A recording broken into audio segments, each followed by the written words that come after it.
തൊഴിലുറപ്പ് പദ്ധതി സമഗ്രമായി പരിഷ്കരിക്കാനുള്ള ബില്ല് കൃഷിമന്ത്രി ശിവരാജ് സിംഗ് ചൗഹാൻ പാർലമെന്റിൽ അവതരിപ്പിച്ചു. രാമരാജ്യത്തിലേക്കുള്ള ചുവടുവയ്പാണെന്ന് മന്ത്രി ബില്ല് അവതരിപ്പിച്ചുകൊണ്ട് പറഞ്ഞു.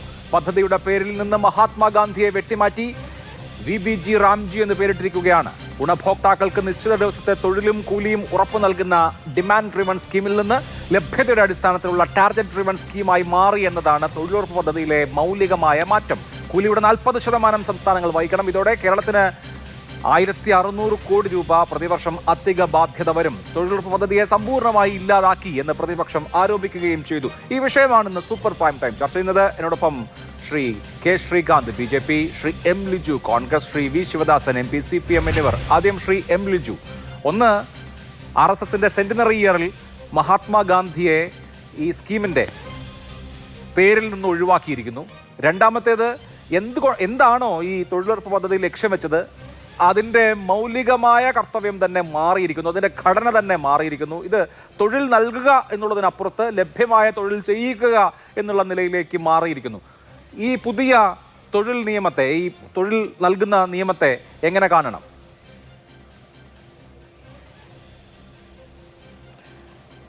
ഇതിൽ നമുക്ക് ഈ നിയമത്തെ രണ്ട് തലത്തിൽ കാണേണ്ടതുണ്ട്. ഒന്ന്, അതിൻ്റെ ആശയപരമായി അതിനെ തകർക്കുവാൻ വേണ്ടി മഹാത്മാഗാന്ധിയുടെ പേര് തന്നെ ദേശീയ തൊഴിലുറപ്പ് നിയമത്തിൽ നിന്നും അവകാശ നിയമത്തിൽ നിന്നും ഒഴിവാക്കിയിരിക്കുന്നു. അതിൽ നമുക്കറിയാം, ഒരു പദ്ധതിയെ പുനരാവിഷ്കരിക്കുക എന്നതിന് വിവിധ മാർഗങ്ങളുണ്ട്. അപ്പോൾ നമുക്ക് ആ പദ്ധതിയുടെ രൂപങ്ങൾ മാറ്റാം, അല്ലെങ്കിൽ പുതിയ സ്കീമുകൾ കൊണ്ടുവരാം. പക്ഷേ ഇവിടെ BJP ചെയ്തിരിക്കുന്ന അത്തരത്തിലല്ല. ഈ പദ്ധതി പ്രതിദാനം ചെയ്യുന്ന ഏറ്റവും പ്രധാനപ്പെട്ട ആശയത്തെ, ആ പേരിലൂടെ, മഹാത്മാഗാന്ധിയുടെ പേരിലൂടെ പ്രതിദാനം ചെയ്ത ഏറ്റവും പ്രധാനപ്പെട്ട ആശയത്തെ തന്നെ നീക്കം ചെയ്യുക.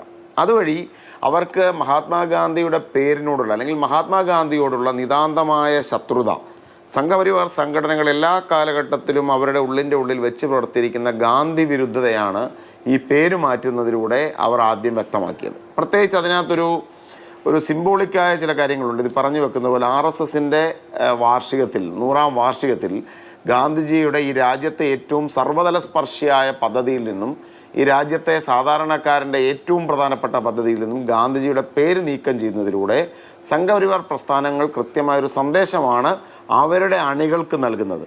ഗാന്ധി നമ്മുടെ അനിവാര്യതയല്ല. അതാണ് ഒന്നാമത്തെ കാര്യം. രണ്ട്, ഈ പദ്ധതിയുടെ ഊടും പാവും അവർ മാറ്റുകയാണ്. ഈ പദ്ധതിയുടെ ഏറ്റവും പ്രധാനപ്പെട്ട ഒരു കാര്യം എന്ന് പറഞ്ഞു കഴിഞ്ഞാൽ, രാജ്യം നേടിയ പുരോഗതിയുടെ ഗുണഫലങ്ങൾ ഏറ്റവും സാധാരണക്കാരന് കൊടുക്കുക എന്ന വലിയൊരു ലക്ഷ്യം ഈ ഒരു പദ്ധതിക്കുണ്ട്. ദേശീയ തൊഴിലുറപ്പ് നിയമം ആവിഷ്കരിക്കുന്ന സമയത്ത് കോൺഗ്രസ് മുന്നോട്ട് വെച്ചതും അതുതന്നെയായിരുന്നു. രാജ്യത്തെ ഉയർന്ന വിഭാഗങ്ങൾ മാത്രം വികസനത്തിൻ്റെ പ്രയോജനം അനുഭവിച്ചാൽ പോരാ, അതിൻ്റെ പ്രയോജനം ഏറ്റവും സാധാരണക്കാരൻ അനുഭവിക്കണം. അവരുടെ ജീവിതത്തിന് സുരക്ഷിതം ഉണ്ടാകണം. അതാണ് ഇപ്പോൾ ഇവർ മാറ്റിമറിക്കുന്നത്. പദ്ധതി നേരത്തെ 90% കേന്ദ്രമായിരുന്നു അത് കൊടുക്കുന്നതെങ്കിൽ ഇന്ന് 60% മാത്രമാണ് കേന്ദ്ര വിഹിതം. ബാക്കി 40% ഇതൊരു സംസ്ഥാന വിഹിതമാണ് ഈ പദ്ധതിയിൽ കൊടുക്കേണ്ടി വരുന്നത്. രണ്ടാമത്തെ കാര്യം, ഇതൊരു ടാർഗറ്റ് ഓറിയൻറ്റഡ് ആയിട്ടാണ് ഇവർ ചെയ്യാൻ ആഗ്രഹിക്കുന്നത്. എന്ന് പറഞ്ഞു കഴിഞ്ഞാൽ രാജ്യത്തെ എല്ലാ പഞ്ചായത്തുകളിലും ഇനി മുതൽ ഈ പദ്ധതി ഉണ്ടാവണം നിർബന്ധമില്ല. ഇതിൻ്റെ കൂടുതൽ വിശദാംശങ്ങൾ പുറത്തു വരണമെന്നേ ഉള്ളൂ. ഇവർ ആഗ്രഹിക്കുന്ന സ്ഥലത്ത്, അല്ലെങ്കിൽ ഇതുമായി ബന്ധപ്പെട്ട് രൂപീകരിച്ചിരിക്കുന്ന സമിതികൾ ആവിഷ്കരിക്കുന്ന സ്ഥലത്ത് മാത്രമായിരിക്കും ഇനി പദ്ധതി ഉണ്ടാവാനുള്ള സാധ്യതകളുള്ളത്. അപ്പോൾ എന്തായിരുന്നോ ദേശീയ തൊഴിലുറപ്പ് പദ്ധതി വഴി രാജ്യത്ത് UPA സർക്കാർ വിഭാവനം ചെയ്തത്, എന്തായിരുന്നോ മഹാത്മാഗാന്ധി സർവോദയ എന്നൊരാശയം മുന്നോട്ട് വെക്കുന്നവർ വിഭാവനം ചെയ്തത്, അതിനെ ആത്യന്തികമായി തകർത്തുകൊണ്ട് ഈ പദ്ധതി തന്നെ മാറ്റി കേന്ദ്ര സഹായം വെട്ടിക്കുറച്ച് സംസ്ഥാനങ്ങളുടെ മേൽ ഭാരം അടിച്ചേൽപ്പിച്ച് എല്ലാ മേഖലയിലും ഗ്രാമീണ ജനങ്ങൾക്ക് തൊഴിലുറപ്പ് വരുന്നതിന് പകരം ഇവരാഗ്രഹിക്കുന്ന മേഖലകളിലേക്ക് മാത്രം പദ്ധതി ചുരുക്കി നിർത്തി ഈ പദ്ധതിയുടെ അന്തസ്സത്ത നശിപ്പിക്കുന്ന പ്രവർത്തനങ്ങളാണ് കേന്ദ്ര സർക്കാരിൻ്റെ ഭാഗത്തുണ്ടായിരിക്കുന്നത്. ശരി, ശ്രീ കെ ശ്രീകാന്ത്, 1948 ജനുവരി മാസം 30-ാം തീയതി മഹാത്മാഗാന്ധി സ്വാഭാവിക ചരമം അടഞ്ഞതല്ല, വെടിവെച്ച് കൊന്നതാണ്. എന്തിനാണ് ഗാന്ധിജിയെ കൊന്നത് എന്ന് നാഥുറാം ഗോഡ്സെ പിന്നീട് കോടതികളിൽ നടന്ന വിസ്താരത്തിൽ വളരെ കൃത്യമായി, പിന്നീട് അപ്പീൽ കൊടുത്തപ്പോഴും ഒക്കെ വളരെ സവിസ്തരം എന്തായിരുന്നു ഞാൻ ഗാന്ധിജിയെ കൊല്ലാൻ കാരണം എന്ന് വ്യക്തമാക്കിയിട്ടുണ്ട്. ഞാനത് വിശദീകരിക്കേണ്ട, താങ്കൾക്കറിയാം, ഇത് കേൾക്കുന്ന ആളുകൾക്കും അറിയാം. ഗാന്ധിജി അന്ന് കൊല്ലപ്പെട്ടു. ഇനി ഈ രാജ്യത്ത് ഗാന്ധിജിയുടെ പേരോ ഓർമ്മയോ സ്മൃതിയോ പോലും അവശേഷിക്കരുത് എന്ന നിർബന്ധ ബുദ്ധി കേന്ദ്ര സർക്കാരിനുള്ളത് കൊണ്ടാണോ മഹാത്മാഗാന്ധി തൊഴിലുറപ്പ് പദ്ധതി ആയിരുന്നത് പുതിയ പേരിൽ അവതരിപ്പിക്കുന്നത്?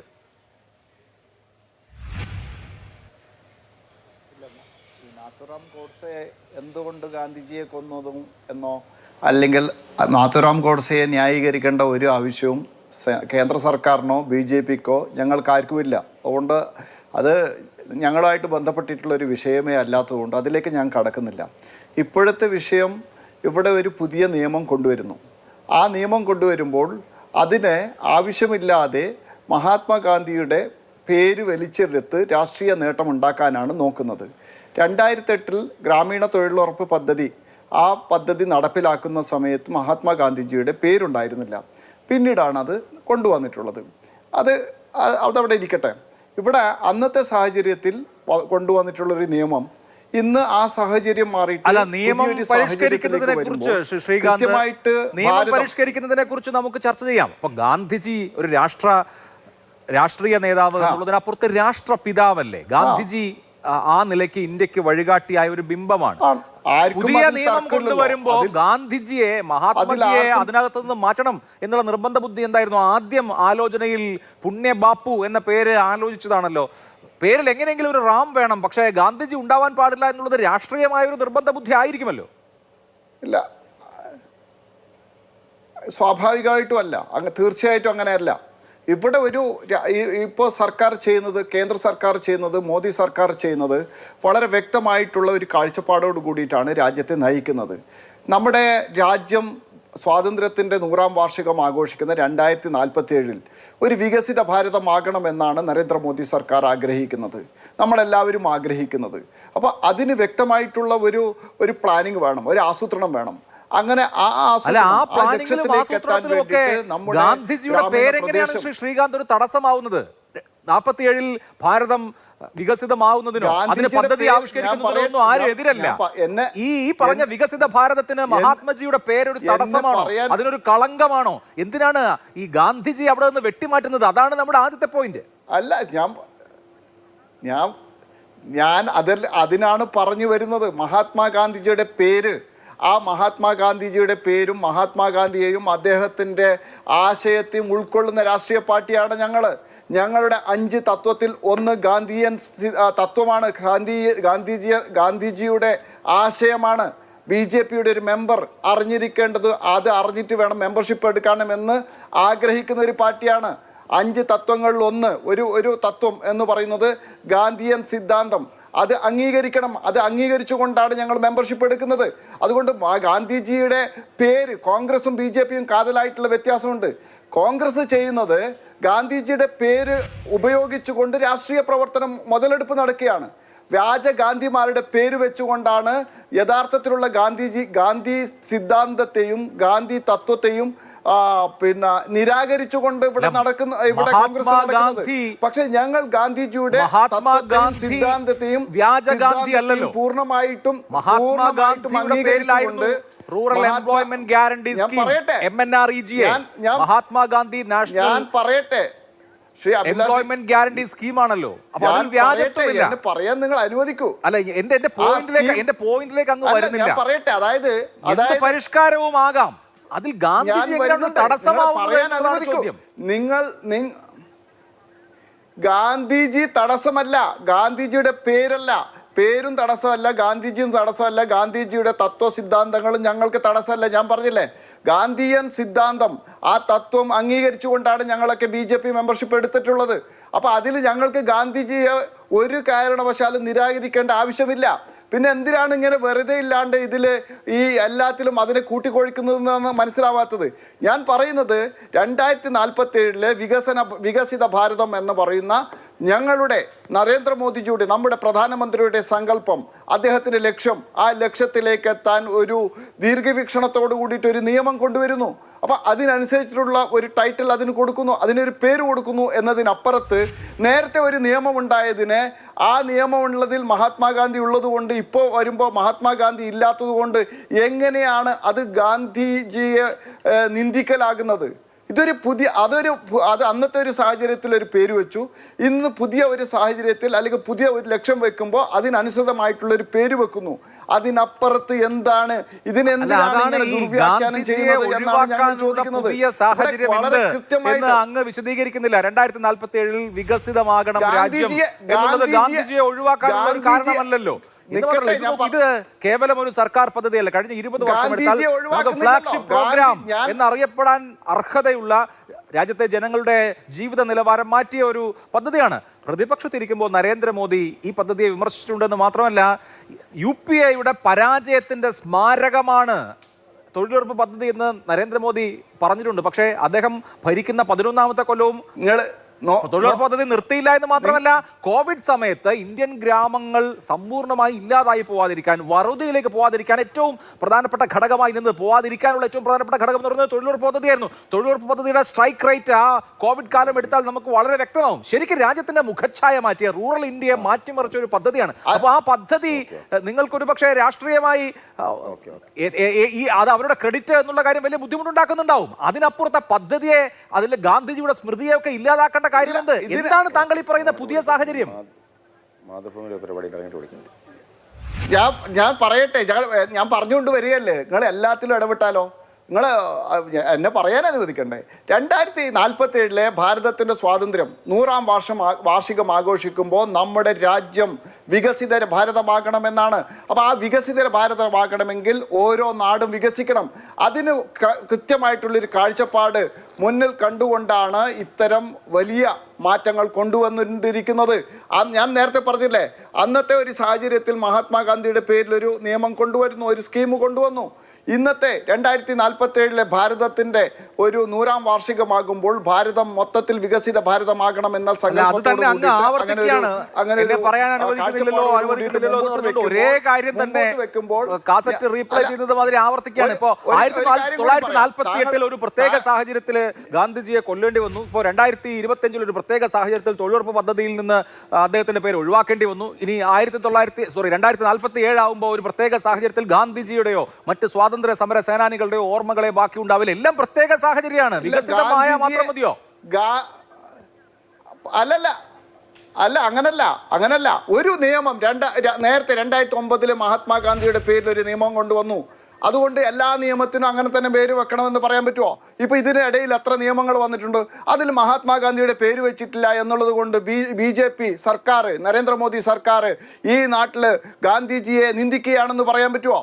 അങ്ങനെയാണെങ്കിൽ, അങ്ങനെ നിന്ദിച്ചിട്ടുണ്ടെങ്കിൽ അത് കോൺഗ്രസ്സുകാരാണ്. കാരണം മഹാത്മാഗാന്ധിയുടെ പേരിൽ ഇന്ന് കണ്ണീരൊഴിക്കുന്ന കോൺഗ്രസ്, ആ കോൺഗ്രസ് മഹാത്മാഗാന്ധിയുടെ പേരിൽ എത്ര ഇൻസ്റ്റിറ്റ്യൂഷൻസ് ആരംഭിച്ചിട്ടുണ്ട്, ഇവിടെ എത്ര സ്ഥാപനങ്ങൾ ആരംഭിച്ചിട്ടുണ്ട്, എത്ര പദ്ധതികൾ ആരംഭിച്ചിട്ടുണ്ട്.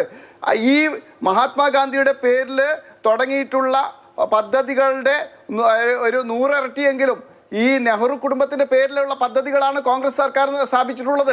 നെഹ്റുവിന്റെ പേരിലും ഇന്ദിരാഗാന്ധിയുടെ ഇന്ദിരാ ആവാസ് യോജനയുടെ പേര് മാറ്റി പ്രധാനമന്ത്രി ആവാസ് യോജനയാക്കി, രാജീവ് ഗാന്ധി ആവാസ് യോജനയുടെ പേര് മാറ്റി. ഓക്കെ, രാജീവ് ഗാന്ധിയുടെയും ഇന്ദിരാഗാന്ധിയുടെ ഒക്കെ പേരിലുള്ള പദ്ധതികളുടെ പേര് മാറ്റുന്നത് നിങ്ങളുടെ രാഷ്ട്രീയ ലക്ഷ്യം എന്നുള്ള നിലയ്ക്ക് മനസ്സിലാക്കാം. മഹാത്മാഗാന്ധിയെ അംഗീകരിക്കുന്നു എന്നല്ലേ പറയുന്നത്? BJP 1980 രൂപം കൊണ്ടപ്പോൾ BJP-യുടെ രൂപീകരണ സമ്മേളനത്തിൽ വെച്ച പുറകിലെ ബോർഡിൽ ദീൻദയാൽ ഉപാധ്യായക്കൊപ്പം മഹാത്മാഗാന്ധിയുടെ പടവും ഉണ്ടായിരുന്നല്ലോ. അപ്പോൾ ഇപ്പോൾ പടമായിട്ട് പോലും പേരായിട്ട് പോലും നിങ്ങൾക്ക് മഹാത്മാഗാന്ധിയെ വേണ്ടാതാവുന്നത് എങ്ങനെയെന്നുള്ളതാണ് എൻ്റെ പ്രശ്നം. ശ്രീ അഭിലാഷ്, താങ്കൾ BJP-യുടെ മെമ്പർഷിപ്പ് എടുക്കണമെങ്കിൽ എന്തൊക്കെയാണ് കാര്യങ്ങൾ? 5 കാര്യങ്ങൾ സമ്മതിക്കണം, എന്നിട്ട് വേണം മെമ്പർഷിപ്പ് എടുക്കാൻ. അതിലൊന്ന് ഗാന്ധിയൻ മാർഗമാണ്, ഗാന്ധിയൻ തത്വം സിദ്ധാന്തം സമ്മതിച്ചുകൊണ്ട് വേണം എടുക്കാൻ വേണ്ടിയിട്ട്. അതിനേക്കാൾ അപ്പുറത്ത് ആദരിക്കൽ എന്താണ് ഉള്ളത്? മഹാത്മാഗാന്ധിക്ക് കൊടുക്കുന്ന ഏറ്റവും വലിയ ആദരവാണത്. അത്രയും ഗാന്ധിയൻ സിദ്ധാന്തത്തിൽ വിശ്വസിച്ചിട്ട് മെമ്പർഷിപ്പ് എടുത്ത ഒരു BJP-കാരൻ ഭരിക്കുന്ന സെൻട്രൽ ഗവൺമെന്റിൽ എങ്ങനെയാണ് ഗാന്ധിയെ നിന്ദിച്ചു എന്ന് പറയുക? വാസ്തവ വിരുദ്ധമായിട്ടുള്ള ആരോപണമാണ്. അതല്ലേ അതിനകത്തെ പ്രശ്നം. ശരി, ഞാൻ അങ്ങയിലേക്ക് മടങ്ങിയെത്താം. അങ്ങനെയില്ല ഗാന്ധി. ഓക്കെ, ഞാൻ വരാം, അടുത്ത റൗണ്ടിൽ വരാം. ശ്രീ M. ലുജു, ഇപ്പോൾ ഗോഡ്സെ ഗാന്ധിജിയെ ചെറുതായിട്ടൊന്ന് വെടിവെച്ച് കൊന്നതുപോലെ ഇപ്പോൾ ഈ തൊഴിലുറപ്പ് പദ്ധതിയുടെ പേരിൽ നിന്ന് ഗാന്ധിജിയെ ചെറുതായിട്ടൊന്ന് മാറ്റുന്നതേ ഉള്ളൂ. അതിനപ്പുറത്ത് ഞങ്ങൾക്ക് ഗാന്ധിജിയോട് വിരോധമൊന്നും ഇല്ലെന്നാണ് BJP പറയുന്നത്. BJP വക്താവിൻ്റെ സംഭാഷണത്തിൽ തന്നെ കാര്യങ്ങൾ വ്യക്തമാണ്. അദ്ദേഹം പറയുന്നത് എന്താണ്? UPA ഭരിച്ചിരുന്ന സാഹചര്യത്തിൽ മഹാത്മാഗാന്ധിയുടെ പേര് ദേശീയ തൊഴിലുറപ്പ് നിയമത്തിന് നൽകി, പദ്ധതിക്ക് നൽകി.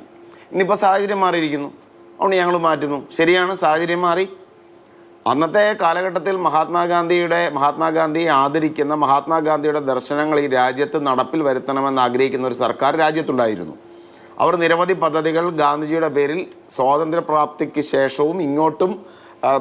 ശേഷം ഇങ്ങോട്ട് നിരവധി പദ്ധതികൾ മഹാത്മജിയുടെ പേരിൽ ആവിഷ്കരിച്ചു. അപ്പം നമുക്കറിയാം, മഹാത്മാഗാന്ധി പീസ് പ്രൈസ് രാജ്യത്തുള്ള സമാധാനത്തിനുള്ള ഏറ്റവും പ്രധാനപ്പെട്ട ഒരു പ്രൈസാണ്. രാജ്യത്ത് നിരവധി സർവകലാശാലകൾ മഹാത്മാഗാന്ധിയുടെ പേരിലുണ്ട്. മഹാത്മാഗാന്ധിയുടെ പേരിൽ റൂറൽ ഡെവലപ്മെൻറ്റ് പദ്ധതികൾ നിരവധി രാജ്യത്തുണ്ട്. മഹാത്മാഗാന്ധി എയർപോർട്ടുകളുണ്ട്. ഇതെല്ലാം രൂപീകരിക്കപ്പെട്ടത് രാജ്യത്ത് കോൺഗ്രസ് സർക്കാരുകൾ അല്ലെങ്കിൽ മതേതര സർക്കാരുകൾ ഭരിക്കുന്ന സമയത്താണ് ഇത്തരം കാര്യങ്ങൾ ഉണ്ടായത്. എന്നാൽ BJP സർക്കാർ അധികാരത്തിൽ വന്നതിന് ശേഷം രാജ്യത്തുണ്ടായ പ്രധാനപ്പെട്ട മാറ്റങ്ങൾ നമുക്ക് അഭിലാഷ് കണക്കിലെടുക്കണം, നമ്മളെല്ലാവരും കണക്കിലെടുക്കണം. സമീപകാലത്താണ് ഗോഡ്സെയുടെ ചരമദിനത്തെ, ഗോഡ്സെയെ തൂക്കിലേറ്റിയ ദിവസത്തെ ശൗര്യ ദിവസമായിട്ട് രാജ്യത്ത് ആഘോഷിച്ചു തുടങ്ങിയ സമീപകാലത്താണ് ഉത്തർപ്രദേശിലെ ചോദ്യപേപ്പറിൽ ഗാന്ധിജി ആത്മഹത്യ ചെയ്തത് എങ്ങനെയാണ് അദ്ദേഹം സ്വയം ജീവനൊടുക്കിയത് എന്നതിനെക്കുറിച്ചുള്ള ഓപ്ഷൻസായ ചോദ്യ പേപ്പറുകൾ രാജ്യത്ത് വന്നു തുടങ്ങിയത് ഈ കാലഘട്ടത്തിലാണ്. ഗാന്ധി വധക്കേസിലെ പ്രതിയായിരുന്ന ദാമോദര സവർക്കറിൻ്റെ ചിത്രം ഗാന്ധിജിയുടെ ചിത്രത്തിൻ്റെ നേരെ എതിർഭാഗത്ത് പാർലമെൻറ്റിൽ സ്ഥാപിക്കപ്പെട്ടത് ഈ കാലഘട്ടത്തിലാണ്. സവർക്കർ വീരപുരുഷനായി ആദരിക്കപ്പെട്ടു തുടങ്ങിയത് ഈ കാലഘട്ടത്തിലാണ്. അപ്പം മുൻകാലങ്ങളിലൊക്കെ ഉണ്ടെങ്കിൽ തന്നെ. അപ്പം ഞാൻ പറഞ്ഞത്, അപ്പോൾ കാലഘട്ടം മാറി. അദ്ദേഹം പറഞ്ഞത് കൃത്യമായ ഒരു ആശയപരമായ ഷിഫ്റ്റാണ്. ഗാന്ധിയിൽ നിന്നും സവർക്കറിലേക്കുള്ളൊരു ഷിഫ്റ്റിൻ്റെ കാലഘട്ടത്തിൽ ദേശീയ തൊഴിലുറപ്പ് പദ്ധതി പോലെ രാജ്യത്തെ ഏറ്റവും സുപ്രധാനമായ ഒരു എംപ്ലോയ്മെൻറ്റ് ഗ്യാരൻറ്റീസ് ആക്ട്, സർവ്വതല സ്പർശിയായ ഒരു വികസന പദ്ധതിയുടെ പേര് അവർ സ്വാഭാവികമായിട്ട് ആ പദ്ധതി തന്നെ, കാരണം ആ പദ്ധതി പ്രതിദാനം ചെയ്യുന്നത് ഗാന്ധിയുടെ സർവോദയ ആശയത്തെയാണ്. അപ്പോൾ ആ പദ്ധതി തന്നെ തകർക്കണം. അതുകൊണ്ടാണ് ഇതുമായി ബന്ധപ്പെട്ട വിഷയത്തിൽ പ്രധാനമന്ത്രി പ്രസംഗിച്ചത്. ഈ ദേശീയ തൊഴിലുറപ്പ് പദ്ധതി എന്ന് പറഞ്ഞു കഴിഞ്ഞാൽ കുഴികൾ, ഈ UPAയുടെ പരാജയത്തിൻ്റെ പ്രതീകമാണ്. രാജ്യത്ത് കുഴികുത്താനുണ്ടാക്കിയ പ്രോജക്റ്റ് എന്നാണ് ദേശീയ തൊഴിലുറപ്പ് പദ്ധതിയെക്കുറിച്ച് പ്രധാനമന്ത്രി ഇന്ത്യൻ പാർലമെൻറ്റിൽ പ്രസംഗിച്ചത്. അപ്പോൾ ആശയപരമായ ഷിഫ്റ്റ് ഉണ്ടായി. അവർ പ്രതിദാനം ചെയ്ത ബിംബങ്ങളിലും മാറ്റമുണ്ടായി. ഗാന്ധിയിൽ നിന്നും സവർക്കറിലേക്ക് മാറ്റുമ്പോൾ സ്വാഭാവികമായിട്ടും ആ പദ്ധതിയുടെ പേര് മാറ്റും എന്നത് അദ്ദേഹം പറഞ്ഞ 100% ശരിയാണ്. സാഹചര്യം മാറിയിരിക്കുന്നു. പക്ഷെ ആ സാഹചര്യത്തെ മാറ്റണമെന്നുള്ള അവരുടെ ആഗ്രഹത്തെ പ്രതിരോധിക്കേണ്ട ഉത്തരവാദിത്വം ഈ രാജ്യത്തിനുണ്ട്. ഈ രാജ്യം ഗാന്ധിജിയുടേതാണ്, അല്ല സവർക്കറുടേതല്ല. മഹാത്മജിയുടെ പേര് മാറ്റിയിട്ട് ആ സ്ഥാനത്ത് VBG റാം എന്ന് പറഞ്ഞതുകൊണ്ട് ഇത് രാമരാജ്യമാവില്ല. രാമരാജ്യം എന്നതിനെക്കുറിച്ച് ഗാന്ധിജിയുടെ സങ്കല്പം ഈ രാജ്യത്തുണ്ട്. എല്ലാ മനുഷ്യർക്കും തുല്യമായ നീതി കൊടുക്കുന്ന ഗാന്ധി പ്രതിദാനം ചെയ്ത രാമരാജ്യത്തെയാണ് കോൺഗ്രസും ഈ രാജ്യത്തെ മതേതര വിശ്വാസികളും ആഗ്രഹിക്കുന്നത്. ആ ആശയത്തിൽ നിന്നും ഗോഡ്സെയുടെ രാമനിലേക്ക്, ഗാന്ധിജിയുടെ രാമനിൽ നിന്നും ഗോഡ്സെയുടെയും സവർക്കറിന്റെയും രാമനിലേക്കുള്ള മാറ്റമാണ് നിങ്ങൾ ഉദ്ദേശിക്കുന്നതെങ്കിൽ അതിനെ പ്രതിരോധിക്കേണ്ട ഉത്തരവാദിത്വം ഈ രാജ്യത്തിനുണ്ട്. ശരി, ഒരുപാട് ഉദാഹരണങ്ങളുണ്ട് ലിജു ചൂണ്ടിക്കാണിച്ചത്. കൂടാതെ ഗാന്ധിജിയുടെ 125ാം ജന്മവാർഷികത്തിൽ രാജ്യം ഗാന്ധി പീസ് പ്രൈസ് എന്നൊരു പുതിയ സമ്മാനം പ്രഖ്യാപിച്ചിരുന്നു. അത് ഗാന്ധിയൻ ആശയങ്ങൾക്ക് വിരുദ്ധമായ ഹിന്ദുത്വ ആശയങ്ങൾ പ്രചരിപ്പിക്കുന്ന ഗീതാ പ്രസിന് കൊടുത്തത് ഈ സമീപകാലത്താണ്, 2023 അപ്പോൾ ഗാന്ധിജി പുതിയ കാലത്ത് ഏതൊക്കെ രൂപത്തിൽ, കൂടാതെ പാർലമെന്റിൽ സവർക്കറുടെ ചരമദിനത്തിലാണ് ഇന്ത്യയുടെ പുതിയ പാർലമെന്റ്, മനസ്സിലാക്കേണ്ടതാണ്. പുതിയ ഇന്ത്യൻ പാർലമെന്റ് രാജ്യത്തിന് സമർപ്പിച്ചത് സവർക്കറുടെ ചരമദിനം നോക്കിയിട്ടാണ്. ശരി, അപ്പോൾ ഗാന്ധിയിൽ നിന്നും സവർക്കറിലേക്കുള്ള മാറ്റം വളരെ കൃത്യമാണ്. അതൊരു രാഷ്ട്രീയമായ, പൊളിറ്റിക്കൽ ആയിട്ടുള്ള, ഐഡിയോളജിക്കൽ ആയിട്ടുള്ള ഷിഫ്റ്റാണ്. ശ്രീ വി ശിവദാസൻ, ഇന്ത്യയുടെ അഭിമാനമായ നിയമനിർമ്മാണങ്ങളിൽ ഒന്നായിരുന്നു മഹാത്മാഗാന്ധി ദേശീയ തൊഴിലുറപ്പ് പദ്ധതി. അതിന് വലിയ മാറ്റം ഇന്ത്യയുടെ ഗ്രാമാന്തരങ്ങളിൽ ഉണ്ടാക്കാൻ കഴിഞ്ഞിട്ടുണ്ട്. കോവിഡ് കാലം അതിനൊരു വലിയ നിദർശനമായി നിൽക്കുന്ന കാര്യവുമാണ്. ആ നിയമം സമ്പൂർണ്ണമായി പൊളിച്ചെഴുതുന്നു, അത് നമുക്ക് ചർച്ച ചെയ്യാം. അങ്ങനെ നിയമം പൊളിച്ചെഴുതുമ്പോൾ അവിടെ മഹാത്മാഗാന്ധിയെ ബാക്കി വെക്കണം എന്ന് കേന്ദ്ര സർക്കാരിന് തോന്നാത്തത് എന്തുകൊണ്ടായിരിക്കും? ഇവിടെ ഞാൻ BJP നേതാവിൻ്റെ സംസാരം കേൾക്കുകയുണ്ടായി. അവർ ഗാന്ധി സംഹിതകൾ പഠിക്കാറുണ്ട് എന്ന് പറയുന്നത് കേട്ടു. ബാങ്കിൻ്റെ ലോക്കർ എങ്ങനെയാണ് തുറക്കുക എന്ന് ബാങ്ക് മാനേജരും പഠിച്ചു വെച്ചിട്ടുണ്ടാവും. അതുപോലെ അത് പഠിക്കാൻ വേണ്ടി കള്ളന്മാരും ശ്രമിക്കും. അപ്പോൾ ബാങ്ക് മാനേജരും ബാങ്കിൻ്റെ ലോക്കറിൻ്റെ സൂക്ഷിപ്പുകാരനും തുറക്കാൻ ആഗ്രഹിക്കുന്ന മട്ടിലല്ല ഒരു കള്ളൻ ആ തോക്കോലിട്ട് എങ്ങനെയാണ് ലോക്കർ തുറക്കുക എന്ന് പഠിക്കുക. അതുകൊണ്ട് ഈ രണ്ട് വ്യത്യാസം ഗാന്ധി സംഹിത പഠിക്കുന്ന കാര്യത്തിൽ BJPക്കാരും BJPക്കാരല്ലാത്തവരും തമ്മിൽ ഒരു വ്യത്യാസമായി കിടക്കുന്നു എന്നുള്ളത് ഞാൻ ഓർമ്മപ്പെടുത്തും. 2, ഇന്ത്യ ചരിത്രത്തിലെ ഏറ്റവും വേദനാകരമായിട്ടുള്ള അനുഭവങ്ങളിലൊന്നാണ്. ഇന്ത്യ കണ്ടിട്ടുള്ള ഏറ്റവും വലിയ കലാപത്തിൻ്റെ ഒരു അന്തരീക്ഷങ്ങളൊക്കെ കഴിഞ്ഞ് 1948 ഗാന്ധി വധമെന്ന ഹിന്ദുത്വ രാഷ്ട്രീയത്തിൻ്റെ കൊടുംപാതകം. ആ കൊടുംപാതകത്തിൻ്റെ തുടർച്ചയിൽ പിന്നീട് 1992 നാം കണ്ട കാഴ്ച ഇന്ത്യയുടെ മതേതരത്വത്തിൻ്റെ മഹത്തായ അടയാളങ്ങളിലൊന്നായിട്ടുള്ള ബാബരി മസ്ജിദ് തകർക്കപ്പെട്ടതാണ്. ഇപ്പോൾ ഇന്ത്യ രാജ്യത്തിൻ്റെ നിയമങ്ങളുടെ ചരിത്രത്തിലെ ഏറ്റവും ക്രൂരമായിട്ടുള്ള ഒരധ്യായമാണ് മൻരേഗയുടെ MGNREG എന്ന് ഞാനും നിങ്ങളും വിളിക്കുന്ന, സാധാരണക്കാരായിട്ടുള്ള നോർത്ത് ഇന്ത്യയിലെ ജനത പൊതുവിൽ മൻരേഗ എന്ന് വിളിക്കുന്ന നിയമത്തിൻ്റെ ഘാതകരായി അത് ഇല്ലാതാക്കുന്നതിന് വേണ്ടിയുള്ള RSS BJP ശക്തികളുടെ ശ്രമം. ഇപ്പോൾ ഹിന്ദുത്വ രാഷ്ട്രീയം ഗാന്ധിജിയെ വധിച്ചവർ ഗാന്ധിജിയുടെ പേരിലുള്ള ഒരു നിയമത്തെയും ഇല്ലാതാക്കുന്നു. ഈ നിയമം എങ്ങനെയാണ് ഇല്ലാതാക്കുന്നതിലൂടെ എങ്ങനെയാണ് സാധാരണക്കാരായിട്ടുള്ള ജനങ്ങളെ ബാധിക്കുന്നത് എന്നുള്ളതാണ് വിഷയം. ഇതിൽ ഗാന്ധിജിയുടെ പേര് മാറ്റുന്നു എന്നുള്ളത് ഒന്നാമത്തേത്. 2, ഗ്യാരണ്ടിയാണ് ഇല്ലാതാവുന്നത്. ഉറപ്പ് എന്നുള്ള പദം ഇല്ലാതാവുന്നു. ഉറപ്പിന് പകരമായി അത് ബജറ്ററി അലോക്കേഷനെ ഡിപ്പെൻഡ് ചെയ്യുന്ന ഒരു പ്രൊജക്റ്റായിട്ടൊരു പദ്ധതിയായിട്ട് അത് കേന്ദ്രാവിഷ്കൃത പദ്ധതിയായിട്ട് ചുരുക്കപ്പെടുകയാണ്. BJPയുടെ പ്രതിനിധിക്ക് മനസ്സിലാവുന്നുണ്ടോ എന്നറിയില്ല. തൊഴിലുറപ്പ് എന്ന നിയമം ഇല്ലാതാകുന്നു. പകരമായി കേന്ദ്രാവിഷ്കൃത പദ്ധതി മാത്രമായി റാംജി എന്ന പദ്ധതി വരുന്നു. ഈ പദ്ധതിയിലൂടെയുള്ള പ്രശ്നം എന്താണ്? 100 ദിവസത്തെ തൊഴിലുറപ്പാണ് നേരത്തെ MGNREGA വ്യവസ്ഥ ചെയ്തത്. എന്നാൽ പുതിയ നിയമത്തിലൂടെ കേന്ദ്ര സർക്കാർ അത് 75 ചുവടെ മാത്രമേ നൽകൂ എന്നുള്ളതാണ്. അതും അലോട്ട് ചെയ്യപ്പെടുന്ന തുകയെ അടിസ്ഥാനപ്പെടുത്തിക്കൊണ്ട്. ഇനി മൂന്നാമത്തെ കാര്യം, 200 രൂപയാണ് ഒരിടത്തെ കൂലിയെങ്കിൽ ചിലയിടത്ത് 300 ആവാം, 350 ആവാം. ഇന്ത്യയിൽ ഏറ്റവും ഉയർന്ന തൊഴിലാളിക്ക് കൂലി നൽകുന്ന സംസ്ഥാനം കേരളമാണ്. അങ്ങനെയുള്ള സ്ഥലത്ത് 200 രൂപയാണെന്ന് കരുതിയാൽ ആ 200 രൂപ യൂണിയൻ ഗവൺമെൻറ് നൽകില്ല. അവർ നൽകുക കേവലം 120 രൂപ മാത്രമാണ്.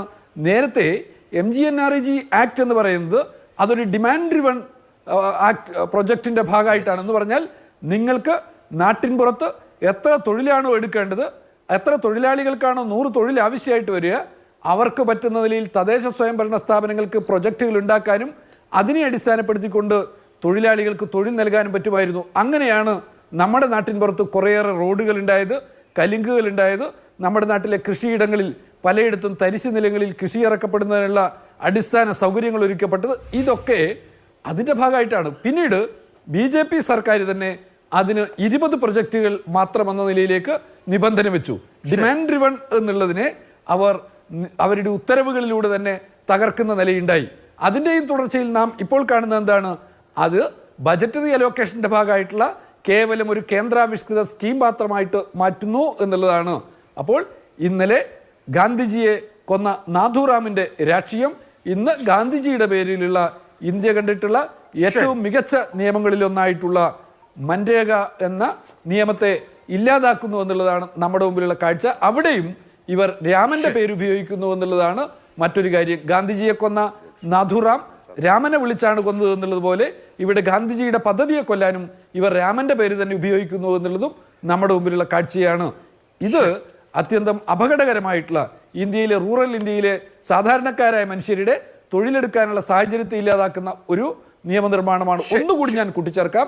അത് ഈ നിയമം, ഈ MGNREG ആക്ട് ഇല്ലാതാക്കുന്നതിൻ്റെ ഏറ്റവും പ്രധാനപ്പെട്ട ഉദ്ദേശം എന്നുള്ളത് ഇന്ത്യയിലെ വൻകിട വ്യവസായികൾക്ക് അവർക്ക് കുറഞ്ഞ നിരക്കിൽ തൊഴിൽ നൽകുന്നതിന് സഹായം ഉണ്ടാക്കുന്നതിന് വേണ്ടിയാണ്. അംബാനി അദാനിമാരുടെ സ്വാധീനത്താലാണ് ഈ നിയമം ഇന്ന് ഈ രാജ്യത്ത് ഇല്ലാതാക്കിയിരിക്കുന്നത്. ശരി, അന്ന് നാഥുറാം, ഇന്ന് VBG റാം. ശ്രീകാന്ത്, നാഥുറാം ഗോഡ്സെ ബെരേറ്റ റിവോൾവറിലെ ഒരു ബുള്ളറ്റ് കൊണ്ട് ഗാന്ധിജിയുടെ ജീവൻ എടുത്തതുപോലെ ഇന്ന് ശിവരാജ് സിംഗ് ചൗഹാൻ പാർലമെന്റിൽ അവതരിപ്പിച്ച ഒരു ബില്ല് കൊണ്ട് മഹാത്മാഗാന്ധി ദേശീയ തൊഴിലുറപ്പ് പദ്ധതിയുടെ ജീവൻ എടുത്തിരിക്കുകയാണെന്ന് നമുക്ക് ചുരുക്കി പറയാമോ? തീർച്ചയായിട്ടും സാധിക്കില്ല. അങ്ങനെയുള്ളതൊക്കെ ദുർവ്യാഖ്യാനമാണ്. അത് BJP വിരുദ്ധ രാഷ്ട്രീയം ഉള്ളവർ പ്രചരിപ്പിക്കുന്നതാണ്. ഇവിടെ നേരത്തെ സംസാരിച്ച കോൺഗ്രസിൻ്റെയും അതുപോലെ തന്നെ ഇടതുപക്ഷത്തിൻ്റെയും പ്രതിനിധികൾ പറഞ്ഞത് നരേന്ദ്രമോദി സർക്കാർ അധികാരത്തിൽ വന്ന ശേഷം ഗ്രാമീണ തൊഴിലുറപ്പ് പദ്ധതിയെ ഇല്ലാതാക്കാനാണ് ശ്രമിക്കുന്നതെന്ന്. അത് വാസ്തവത്തിൽ അടിസ്ഥാനരഹിതമാണ്. UPA സർക്കാർ ഉണ്ടാകുമ്പോൾ കൊടുത്തതിനേക്കാൾ കൂടുതൽ തൊഴിൽ നരേന്ദ്രമോദി സർക്കാർ വന്നതിന് ശേഷം കൊടുത്തിട്ടുണ്ട്. നിങ്ങൾ എവിടെ പരിശോധിച്ചാലും മനസ്സിലാക്കാൻ സാധിക്കും. ഈ നടപ്പ് സാമ്പത്തിക വർഷം 78,000 കോടി രൂപയാണ് അതിനുവേണ്ടി നീക്കിവെച്ചിട്ടുള്ളത്. അതുപോലെ തന്നെ കഴിഞ്ഞ ബജറ്റിലും 78,000 കോടി രൂപയാണ് 76,000 കോടി രൂപയാണ് ഇതിനുവേണ്ടി നീക്കിവെച്ചിട്ടുള്ളത്. നരേന്ദ്രമോദി സർക്കാർ കഴിഞ്ഞ 11 വർഷം ആ 11 വർഷം ഈ തൊഴിലുറപ്പ് പദ്ധതി ഫലപ്രദമായി നടപ്പിലാക്കാൻ വേണ്ടിയിട്ട് വെച്ചിട്ടുള്ള ആ പണം പരിശോധിച്ചാൽ തന്നെ നമുക്ക് മനസ്സിലാക്കാൻ സാധിക്കും. ഏറ്റവും കൂടുതൽ പണം അനുവദിച്ചിട്ടുള്ളത് നരേന്ദ്രമോദി സർക്കാരാണ്. അതുപോലെ തന്നെ ഇവർ ഈ വെറുതെ ഇല്ലാണ്ട് കാടടച്ചിട്ട് വാദിച്ചിട്ടോ അല്ലെങ്കിൽ വെടിവെച്ചിട്ട് കാര്യമില്ല. ഈ നരേന്ദ്രമോദി സർക്കാരാണ് ഒരു ബജറ്റ് അലോട്ട് ചെയ്ത പണം ഈ റിവിഷൻ വരുമ്പോൾ സമയത്ത് തൊഴിൽ കൂടുതൽ ആവശ്യം വരുന്ന സമയത്ത് ആവശ്യം വരുന്ന അനുസരിച്ച് പണം കൊടുത്തിട്ടുള്ളത്. അതിന് വ്യക്തമായിട്ട് നമുക്ക് ഓരോ വർഷം എടുത്തു നോക്കിക്കഴിഞ്ഞാൽ നമുക്ക് പറയാൻ സാധിക്കും. സമയം അനുവദിക്കുകയാണെങ്കിൽ നമുക്ക് അതിനെക്കുറിച്ചും ചർച്ച നടത്താം. ഓരോ വർഷവും നരേന്ദ്രമോദിജി സർക്കാർ ബജറ്റിൽ അലോക്കേറ്റ് ചെയ്തതും അത് നടപ്പിലാക്കിയതിനു ശേഷം കൂടുതൽ തുക അനുവദിച്ചതും ഒക്കെ ഈ ചരിത്രത്തിന്റെ ഭാഗമാണ്. ബഹുമാനപ്പെട്ട ഒരു പ്രതിനിധി MP ആണല്ലോ, അദ്ദേഹത്തിന് അത് നിഷേധിക്കാൻ സാധിക്കും. ഇതൊക്കെ നമ്മുടെ റെക്കോർഡിലുള്ളത്, ആദ്യത്തെ ബഡ്ജറ്ററി അലോക്കേഷനിലും കൂടുതൽ ഈ റിവൈസ്ഡ് എസ്റ്റിമേറ്റിൽ വന്ന സംഭവം ഏത് കാലഘട്ടത്തിലാണ്? കോവിഡ് കാലഘട്ടത്തിലാണ് ഏറ്റവും കൂടുതൽ അങ്ങനെ ചെലവഴിച്ചത്. എന്തുകൊണ്ടാണെന്ന് ആലോചിക്കണം. UPIയുടെ പരാജയത്തിന്റെ ജീവിക്കുന്ന തെളിവ് എന്ന് നരേന്ദ്രമോദി പറഞ്ഞ ഈ പദ്ധതി ഗ്രൗണ്ടിൽ അത്രയും ഇമ്പാക്ട് ചെയ്യുന്നത് കൊണ്ട്, ജനങ്ങൾക്ക് സഹായകമായതുകൊണ്ട്, അത് ജനങ്ങളുടെ ജീവനാഡിയായി അവശേഷിച്ചത് കൊണ്ടാണ്.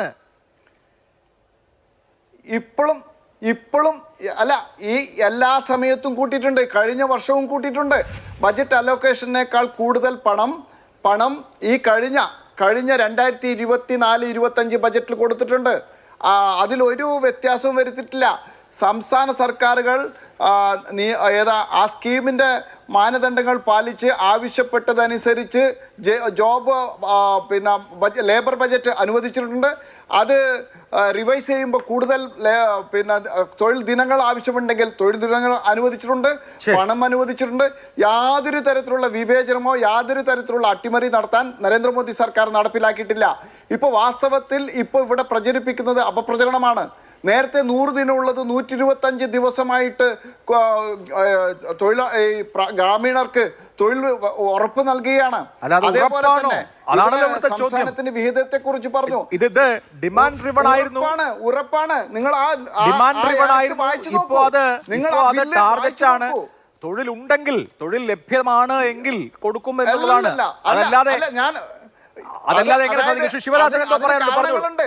കാരണങ്ങളുണ്ട്. കാരണം അത് അല്ലല്ല, ഞാൻ പറയട്ടെ, ഞാൻ ഒരു സെക്കൻഡ് ഒരു കാര്യം പറഞ്ഞിട്ട് അവസാനിപ്പിക്കാം.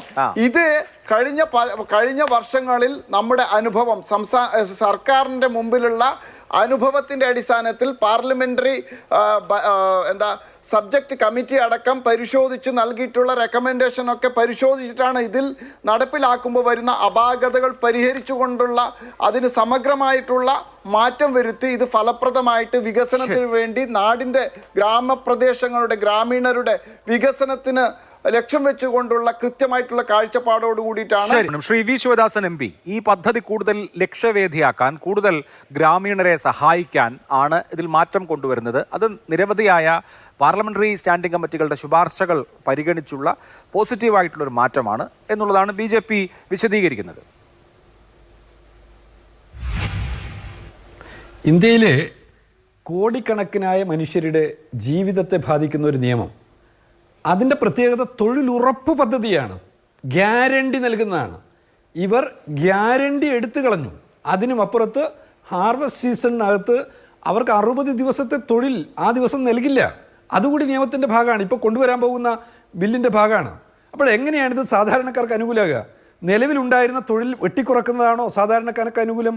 അതല്ല, നിലവിലുണ്ടായിരുന്ന തൊഴിൽ യൂണിയൻ ഗവൺമെൻറ് പണം നൽകിക്കൊണ്ടിരിക്കുന്ന രീതി ഇല്ലാതാക്കുന്നതാണോ ആളുകൾക്ക് അനുകൂലം?